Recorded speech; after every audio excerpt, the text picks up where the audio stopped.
Premiering in the episodic section of this past year's Sundance Film Festival, The Screener is a comic legal thriller that follows the fallout faced after a prestigious agency leaks one of their indie clients' films. The project comes from filmmaker Jim Cummings, known for works such as Thunder Road, The Wolf of Snow Hollow, and The Beta Test.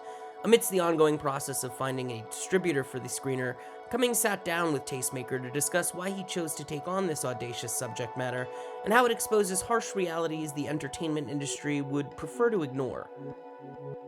I had a smile ear to ear watching the whole time. Oh, great.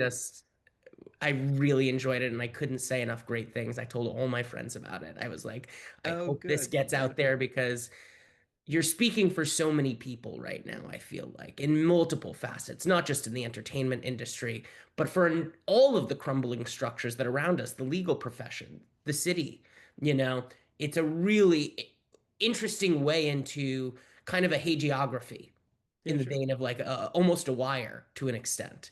Yeah, sure.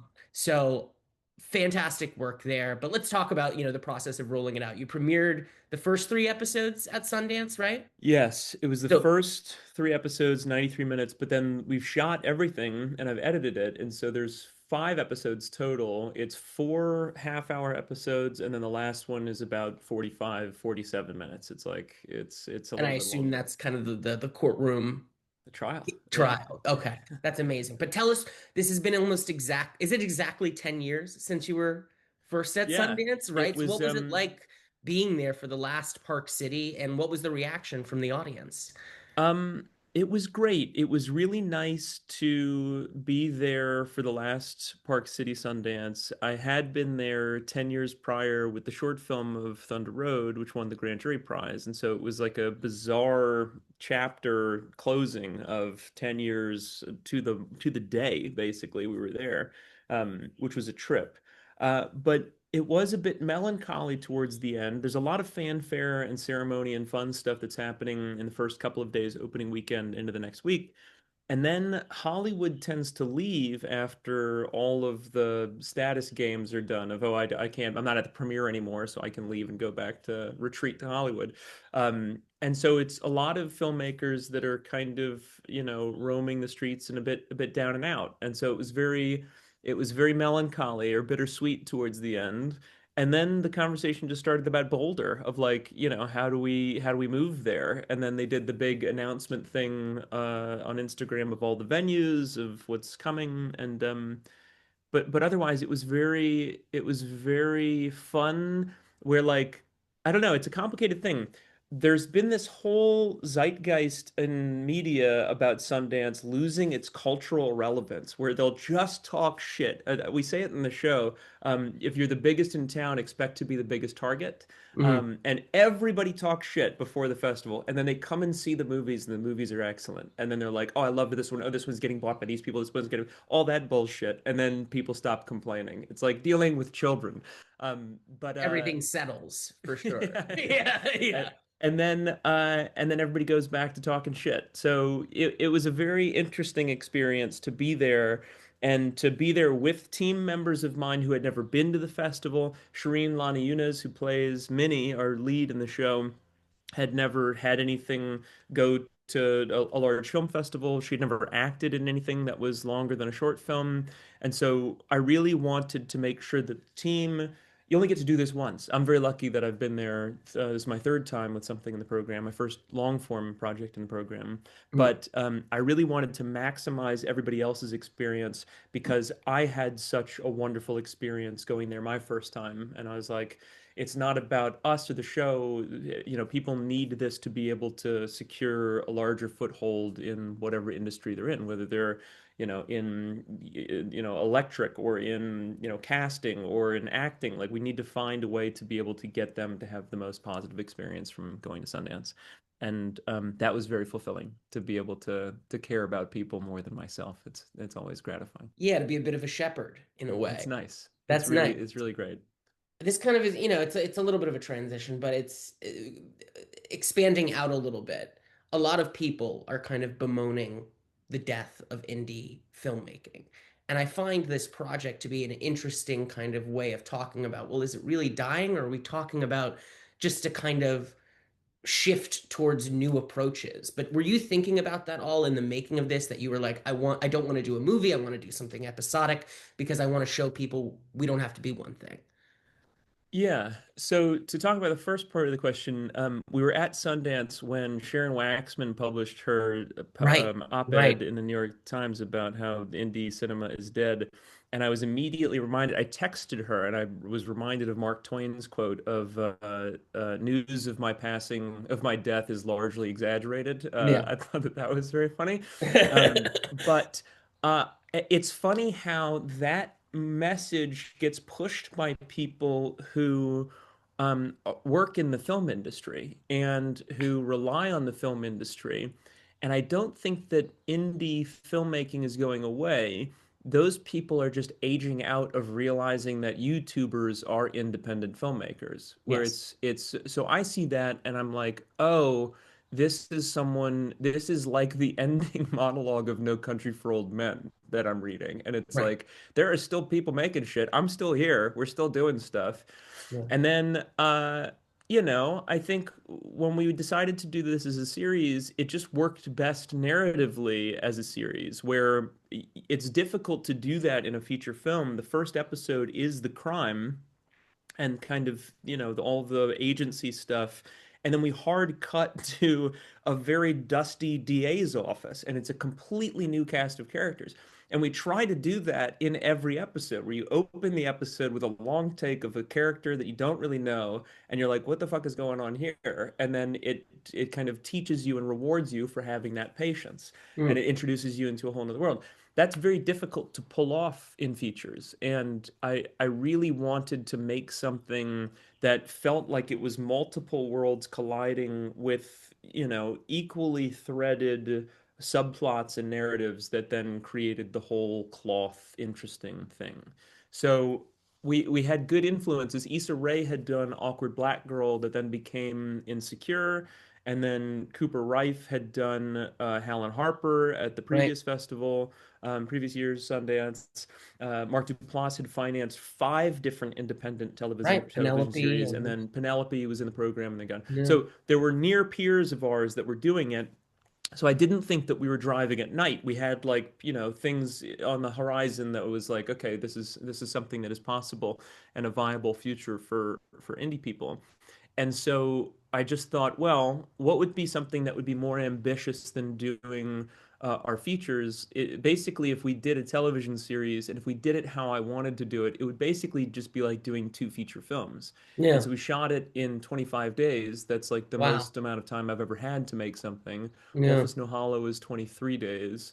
But we got to shoot it in LA, fully union and fully independent. And I got final cut, and it was like a dream come true. I don't know if I'd want to do it any other way. I think it would have been watered down and it would have lost its teeth as a comedy. And so Yeah. I knew that this was something that I wanted to do. It was very well researched, I think. And so Oh, I was like, incredibly, all right, for well, sure.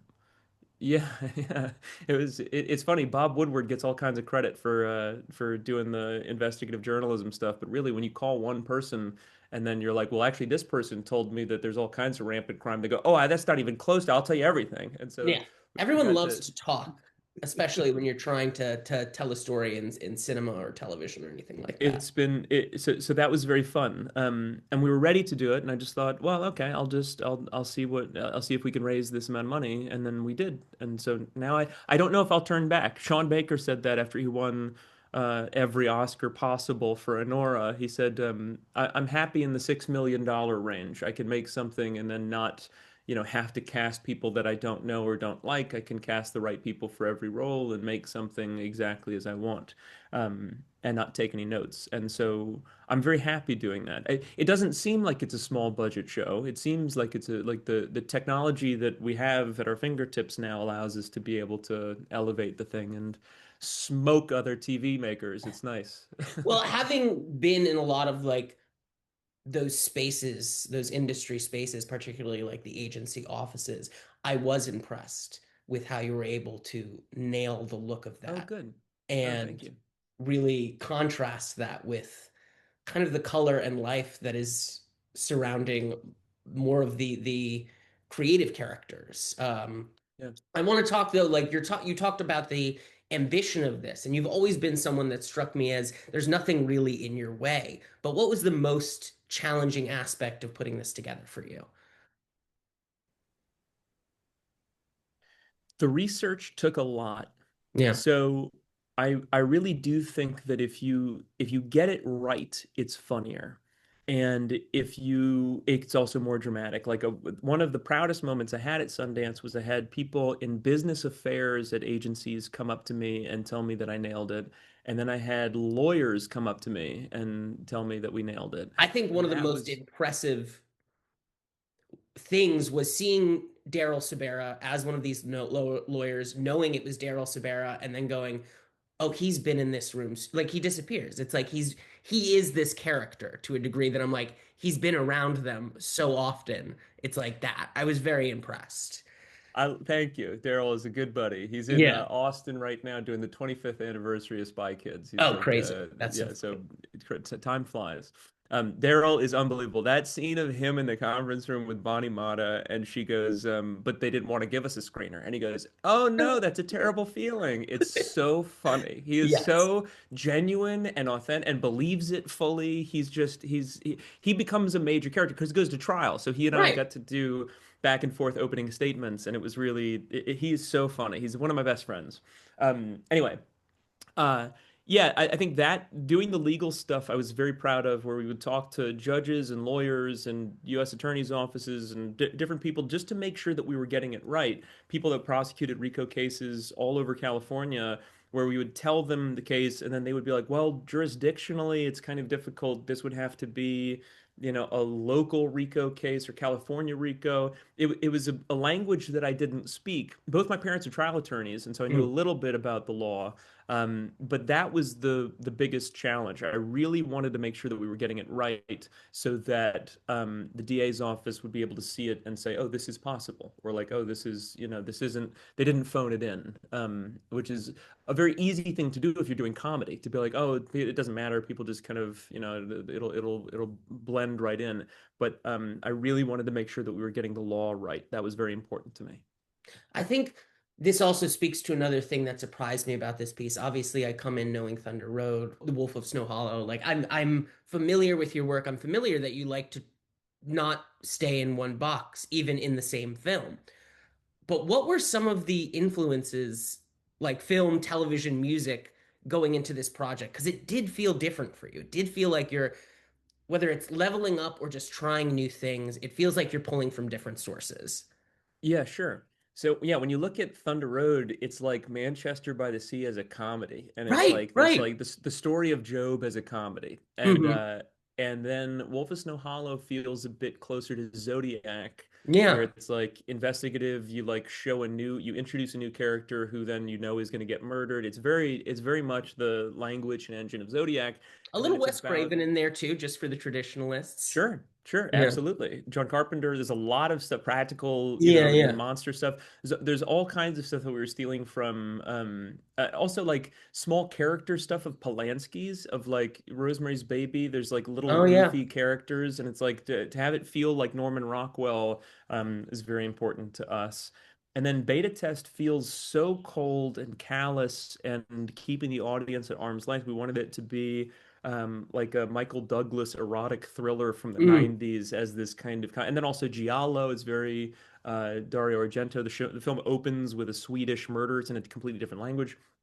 With this, I've been sober for 5 years now, and I really wanted to make something that was human again. Thunder Road feels so human. It's Yeah. so funny and pathetic, but then every character is there. We're all these representatives of humanity. And I really wanted to make something that felt like Jaws, that felt like Norman Rockwell, where the audience it was for the audience. You're sitting in a movie theater and you're watching this thing, Yeah. and That's every definitely in there in the character. music, for sure. Yeah, okay, cool. Yeah, yeah, yeah. And then for the rest of it, the biggest influences apart from characters and Norman Rockwell, I we really love The Social Network. There's a lot of Fincher in the show, especially in the cinematography. but then a lot of Ruben Ostlund in the Oh, comedy yeah. I of didn't like even think of how that, but that's a okay. really good And comp. then Barry, Bill Oh, Hader's a yeah. buddy. I'm in Barry, but like just the like wide angle close up singles coverage of a conversation that's uncomfortable about a murder or a heist or something like that. I find that to be very funny. Creed Bratton's scene in the backyard where he's kind of like pressuring one of the guys into a heist in episode three. That felt like how mafioso leans on somebody, Yeah. and that felt like Barry to me. But then there's a film called Shattered Glass that I really Oh, I like. love that. I Okay, love good. that movie. Yeah, Hayden I don't know. Christensen. Yeah, I don't know many people that have seen it. And it's Yeah. like, I think it's an inspiration for the social network. I don't know. But in watching it, it's like about a real company, about a real thing that happened, and then all of the power dynamics in the company, as to like who's in charge. Hayden Christensen is so put upon, and he seems like he's such a Yeah. victim, but he's really just doing that as a way to get free and clear of his lying. And then, yeah, Peter Sarsgaard is like so interesting. The audience is with him, kind of realizing how the threads are getting pulled apart. I just found that to be so interesting. What happens when somebody lies in a workplace, and it could absolutely devastate the business model? And like, Mhm. what is that like? I'm very interested in how systems work and power dynamics in offices, and that's what our show is about. It's about a crime that happens that people don't think about as a crime. And then when there starts to become accountability for it, how the power dynamics shift, how somebody who is higher up on the totem pole in the status games in the office then is possibly not. And so it's like watching the court of Versailles slowly fall apart. And I think that is such a popular thing to Mm. do, where like everybody knows. If you talk to anybody that's ever worked in an office, or anybody who's at a job, everybody understands, although they might not understand power dynamics, they understand there are people that you can't make fun of. There's people that like, it's just a human thing, these systems and software that we start running as soon as you start getting paid to work someplace.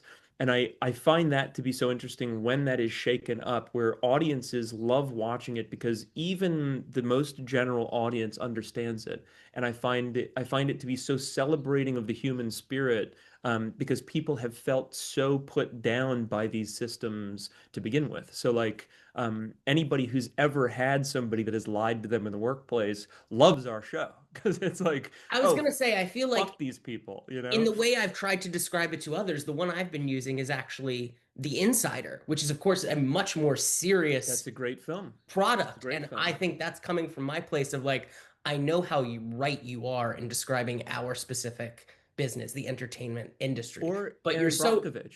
Like yeah, Aaron Brockovich yeah, is the yeah, same, Aaron where it's like Brockovich. suing the largest power and gas company in the largest state in the union, and the most populated state in the union. And it's like it was a risky thing to do, and it won them a bunch of trophies. It's like I think it's interesting that like it is a very populist style of writing that we do, of constantly celebrating the people. We talk about that a lot with RICO cases. It's always the people versus an enterprise. It's the people of Mm. Los Angeles versus IBG in our case. And I find that to be like, we were always talking about that, of like where the audience is going to be on the roller coaster. How can we ultimately make the most rewarding and gratifying celebratory thing of people and humanity. And PJ and I constantly wrote with that in mind, of like, how do we gauge each scene to make sure that it's going to make the people laugh rather than some bullshit that we want to do. It's like, so long as it works, that is our metronome constantly, of like where the audience is going to be on the roller coaster. And it's very fulfilling. I feel like we found a sweet spot with this project, that we're going to continue to do in our writing in the future. No, to build on that too, I feel like it's not just in the writing. It was like I was especially focused on the casting and how you put Kumail Nanjiani, John Radinsky, Daryl in the role of the toxic kind Yeah. of center, whereas most of the unknowns and newcomers are our protagonists. It Yeah. for me felt like you were saying, like, here's the people you may know and are familiar with, and therefore you can put certain things upon, but then you're really allowing these other characters to be open books. And I think that's so much of how the creative versus the business side kind of work. But was there any intention that in the casting process? Were you trying to do that? So with Daryl, he's such a buddy. Daryl tried out to play the Mark part that John Rudnitsky ended up playing, and it was so intense and such a haul for him. He was like, I don't know if I could do this. Like Yeah. he plays such a dirtbag, and Daryl is such a sweetheart. He is the loveliest dude of all time. I could And then tell. I was like, yeah, also John Rudnitsky's a lovely guy too. He just plays such a dirtbag so convincingly. Same Mhm. with Kumail. Kumail is just a cinephile buddy who like Yes. saw the beta test and was like, "Oh, we're gonna be best friends." And then he came out to play in our show, and he like kind of frightening agency guy. Is like the top of the agency there, and I didn't intentionally cast the people. Creed Bratton as well from The Office plays Right. such a frightening character. I didn't cast intentionally that it was going to be the bad guys who were the people that were most familiar. Um, but I definitely cast Shireen because she was so new. Same thing with BK Cannon. Although they've had careers making stuff, when you watch something with one of these indelible characters, you want it to be someone who you haven't seen before. So the audience connects it. Like when you watch BK Cannon throughout the full show, it's like, oh, that's Catherine. That is Yeah. this character. And they're so good at playing that part that they become part of this thing, and the audience sees them as their own character rather than someone who we're familiar with. I love that. When you watch Honora, Mikey Madsen's the only person who's kind of famous in it, and then everybody else gets to be them. And it's like you get to watch them. You don't know what's going to happen. You don't know their styles, their instincts. You Yeah. don't know what's coming, and it feels so fresh and vibrant as an audience member. So like that was very important to me. And then for me to play Tony, I knew that that was going to be a fulfilling thing where like the first episode, I'm not in it. It's just agency stuff. Yeah. And then hard cut to this guy running up a hill trying to get sober and like, and then it's me being pissed off that I have to come in on a Saturday and it's like, oh, it's this guy. Oh, yeah, Yeah. the guy from Wolf of Snow Hollow is in it. This is great. And so that was very important to us to kind of bury expectations of like, oh, I guess Jim's not in this thing. And then it's like the top of the second episode. It's like, oh, there's going to be accountability. Oh, this is great. I, you know, I don't want to. I don't want to again gas you up too much, but I'm looking at this DA Avoluto character, and I'm seeing how you're building your acting career with these characters. Was he was written to be played by you, and if so, how does he fit the model of a Jim Cummings character? When we wrote it and sent it to Mike McGarry, one of our producers, he started reading it and said, "Oh, Jim's going to play Mark. He's going to play the shitty agent," because I had done that in the Right. beta test, Yeah. and so he was expecting that to be that. And then Tony comes along. I knew I wanted to play Tony. Tony Avoluto is the LA District Attorney for major crimes, and he is such a fun person. He's exactly who I want to be sometimes, or he's exactly who I wish would come in to defend and protect independent filmmakers. So Mm. he's an aspect of my personality anytime somebody tries to screw over one of our lab fellows, where it's somebody who knows the law effectively enough to be able to prosecute. I'm talking like Tony now, who can who can get back at the bad guys to ensure accountability for somebody who's going to be rampantly criminal in a certain industry. And also, he's on his way out. It's like I feel such solidarity with him. I'm 39. I have kind of left the sandbox of Hollywood to start my own little thing. And so I'm fully independent. I have no, politicking or glad handing or anything that I owe to anybody anymore. I can go off and make movies in France if I wanted to for the Right. next 30 years. So Tony, it's his last case. He's not going to get reelected. He's going through a very public divorce that he's responsible for. Uh, he's an addict. He's going to sex addiction and AA meetings.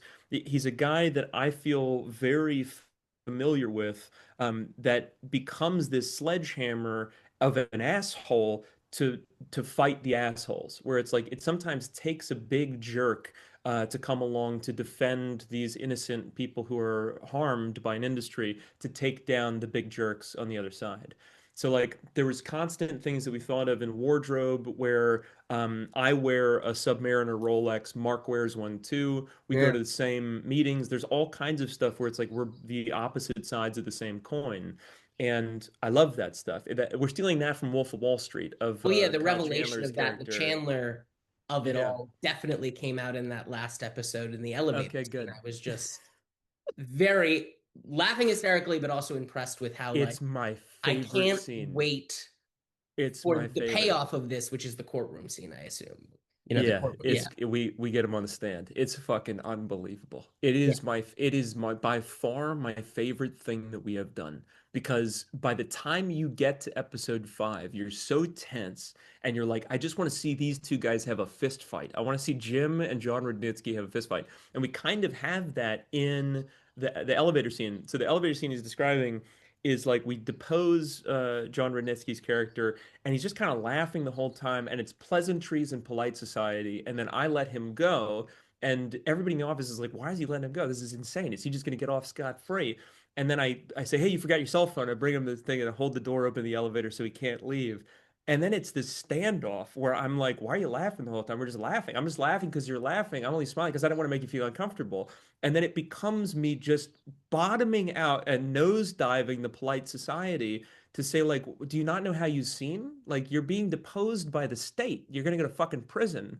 And then my favorite thing is watching that with a crowd because everybody always has wanted to do that in their lives, to be Especially in able to. Hollywood, because there's so Absolutely. many There's pleasantries. so much bullshit and Yeah. corporate doublespeak, and everybody operates at this level thinking that nobody's going to call them out for it, or that it's so inhuman, or that it's like cheesy bullshit airport book self-help business bullshit. Um, and so to see somebody kind of corner somebody on their bullshit is so gratifying. It's my favorite scene in the first 3 episodes because it's such build up to like I just need this guy to know. It's like in Zodiac where it's like I need to look him in the face and know Thanks. that it's Yeah. him, and then he finally gets to do it. That is my favorite kind of thing. The audience is along for the ride. It's so tense, it's so awkward and simple. It's just two guys in an elevator talking to each other. It's my favorite. Yeah. Another one that really stood out to me, and I think this speaks to the performer as well. Like one of my favorite performances of it, and I don't know if he'll come back, but Kevin Brief. I Yeah. was so, he's also on the pit. He's been a hustling working actor for 40 30 years years. Yeah.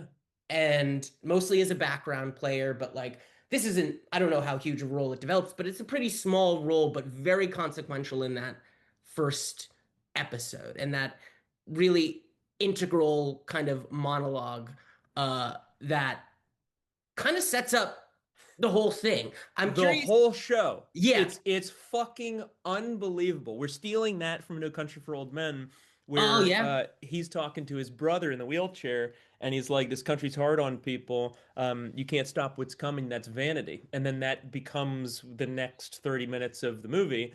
So Kevin Brief is unbelievable. He gives a monologue at the end of the pilot that sets up everything. And he's talking about the Naruto v. Slater case, the monkey selfie case. For those, look it up. It's got a Wikipedia page. I definitely did But after. okay, good. But it's about copyright law and how specific it is. And when he starts talking, you're like, what the fuck is this guy talking about? Yeah. And then it's a beautiful story. It's like every syllable of that performance is just Well, perfect. also Of in the like look of him, it's like he doesn't fit here belong there. and He's he 60 knows years it. old and Yeah. everybody else it's like it's a young man's industry and he's like, I understand what is coming and I'm trying to tell you the Yeah. next lawyer, this like assistant lawyer here, what is coming. It's not going to be good for this building. And it's like that is so funny where it's like the audience knows it. The audience is like, where's this going to Listen to go? And he him. starts and he starts telling this ghost story. He's so endearing. He's so lovely and charming and just like put upon and pathetic in his little suit. It's so Norman Rockwell. It's my favorite thing. Kevin is unbelievable, and he comes back in the second episode when he's getting fired, I, and it's or like he walks out, and you're like, oh, they're celebrating him, and it's like, oh no, he's being forced into retire. Of course they can't have this guy in the building. It's so funny. That's one of my proudest moments. That ending monologue is one for the ages. He's so good. definitely, and it definitely hooks you into wanting to watch more. I heard some of your interviews out of Sundance. I heard that you were talking about that the idea of this was in part inspired by Quentin Tarantino's Hateful Eight script leaking, but The off film of this leaking. talking This about where we all know it's going. Sorry, go So ahead. the script leaked because he sent it to three people. He sent a PDF to three people, and that Yeah. leaked. And then he said, "I'm not going to do the film." And then he had a table read for it, I think in Los Feliz. And then he said, "You know what? I'm going to do it. I'm going to do it." Everybody cheered.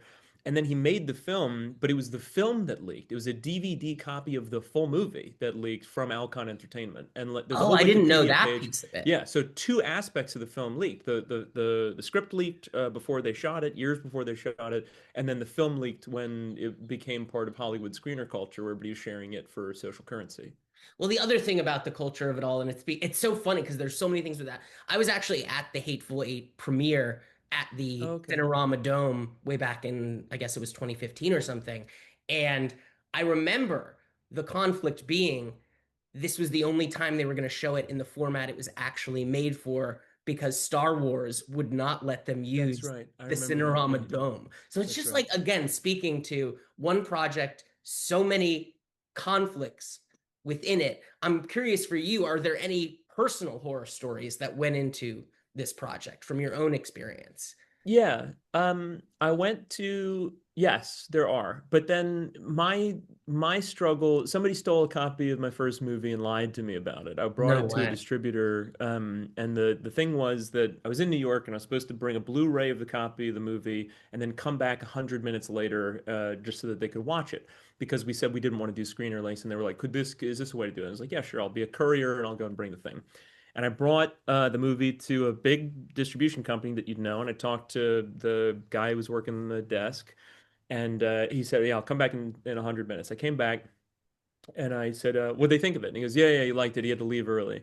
And then I said, "Can you get him on the phone? I'd love to find out what he thought. I mean, nobody's seen it. It's like I would love to, I want to. This is like a multi-million-dollar deal. I would love to talk to the person who might be making an offer."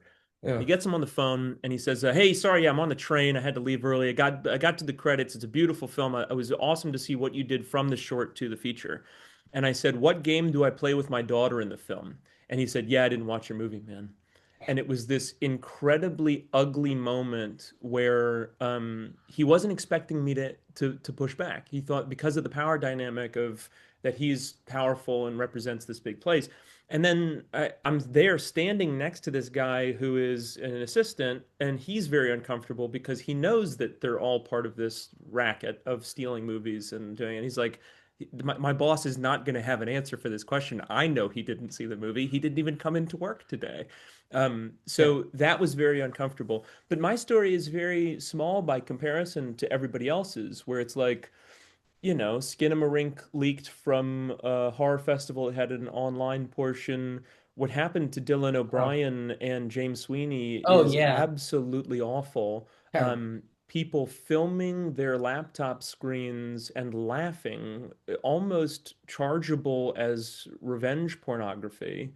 The fact that, and then just confusion, the fact that people at IndieWire were saying there's an op-ed that was written that was saying like, oh, they should be so lucky that their film is being talked about, and sometimes you get buried in the program at Sundance. This is good for them.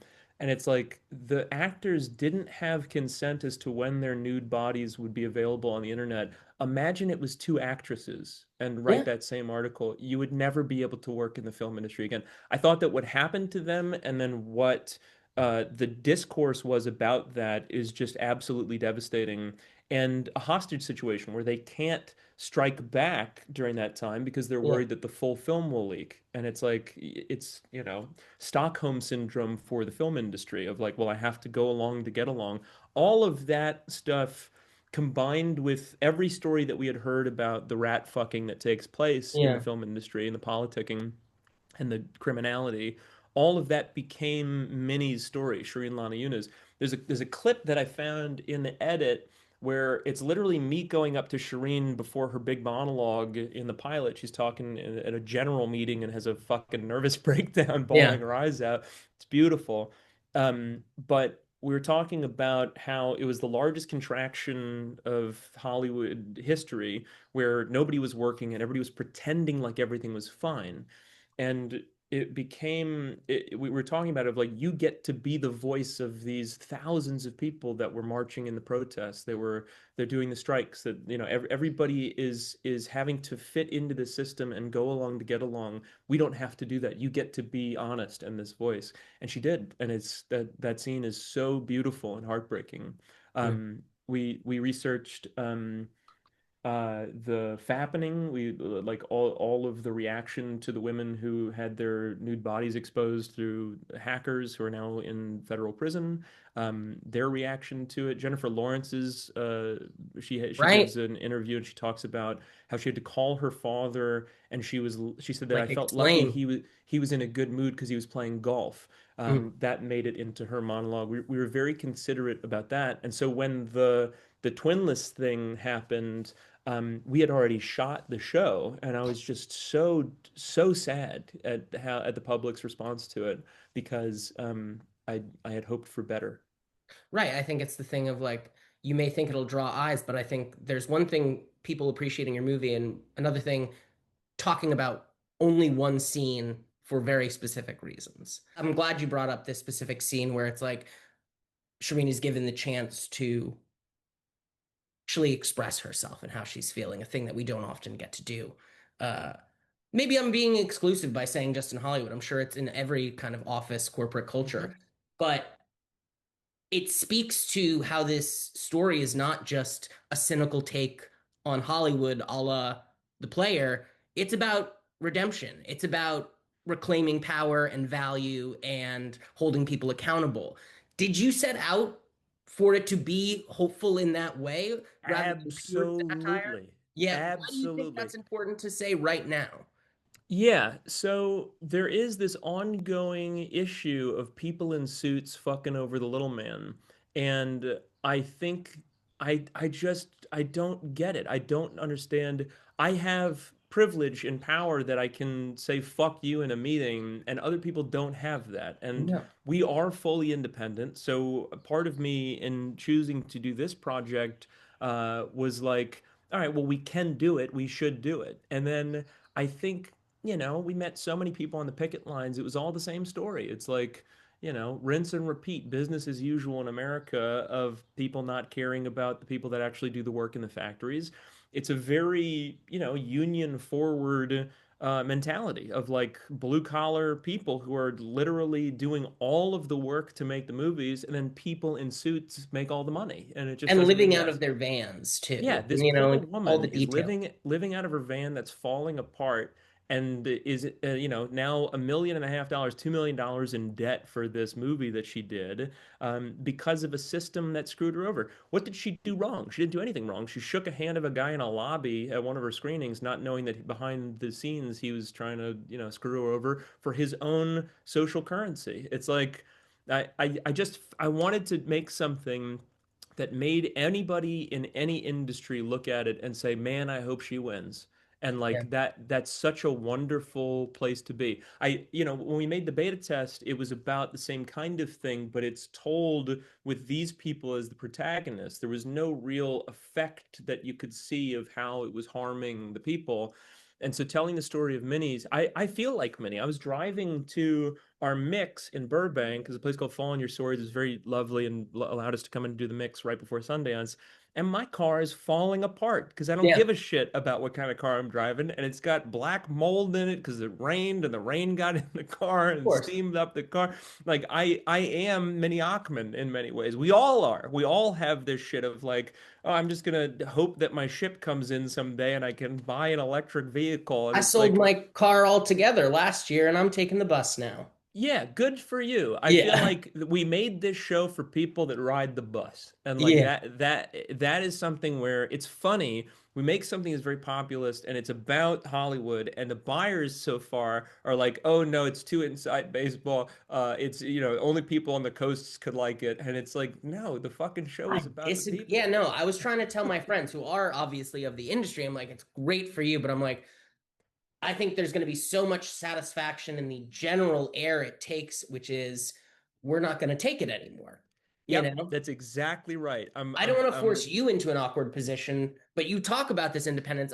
Talk to me about your own experience with agencies and what you think needs to change for them to kind of they're right now being, as depicted in the screener, a classist barrier versus, a creative partner.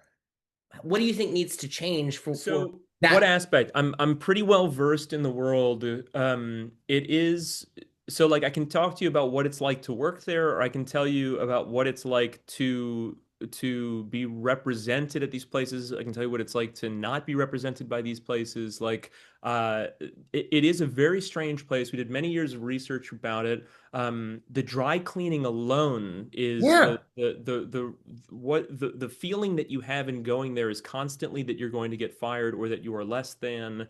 You have to participate in this high fashion culture to be able to look good on a red carpet in Yeah. Venice or on a gondola at Venice. Like, you have this aspirational desire to seem important that is imposed upon you. That's like the industry tends to attract or select for people that really want to feel important and inside of this VIP area. And most filmmakers, that's the tip of the iceberg. The rest of it is a lot of hard work in blue jeans that gets you to wear a tuxedo. Yeah. And so I wanted to, I think it is a funny thing. We had my agent came to the premiere and watched it and said, "I'm very proud of you. It's very good. It's the best thing you've done." And then in later screenings, people were like, "Are you worried at all about this, the Yeah. reaction to this thing?" And my answer is always, "Why should I be worried? I didn't break the law." Yeah. But I don't know. I think really, how could it change? It's already happening. The whole system is going to become a lot more like YouTube. It's going to be the best thing wins. If you can build your own audience, the corporations will have to pay you to continue to make stuff so they can reach that audience. Eyeballs are going to shorter form content. The industry won't be able to make money doing that. Technology is going to change in such a way where AI glasses will be able to record in 4K for three Yeah. hours or live stream. You're not going to be able to police that in a movie theater. So that money will probably be going away. I think you'll see a large exodus from these conventional legacy corporate entertainment vehicles or companies towards places that make money easier, like high-end real estate or even producing in Hollywood. We've already started to see Yeah, I was that. gonna say there's that whole joke Ike Barinholtz did at the PGA about like literary managers wanting to be producers because they know the value of being a literary manager is minimal. Yeah, and that's another thing. If the industry is using AI and they're throwing a bunch of PDFs into the AI to print out some crap that is close to what the studios are making, they won't need to hire writers anymore. And so because of that, the being a literary manager doesn't make much sense if none of your clients are making money. Right. Industry is changing to be everybody can make something on their own, and that has never happened before. You've usually had to go through these channels historically for the last 100 years in Southern California. And a lot of that is politics. Like if you think about Hollywood as this turret with many different, these towers of like many different levels, and it takes a lot of politicking and glad handing and ass kissing to get to the next level to make more money or to make bigger projects. There are people that have spent 40 years, 50 years just doing that, leveling up in this thing, upward mobility. But then around 2005, when YouTube came out, there's become this other tower that is actually even higher than Hollywood.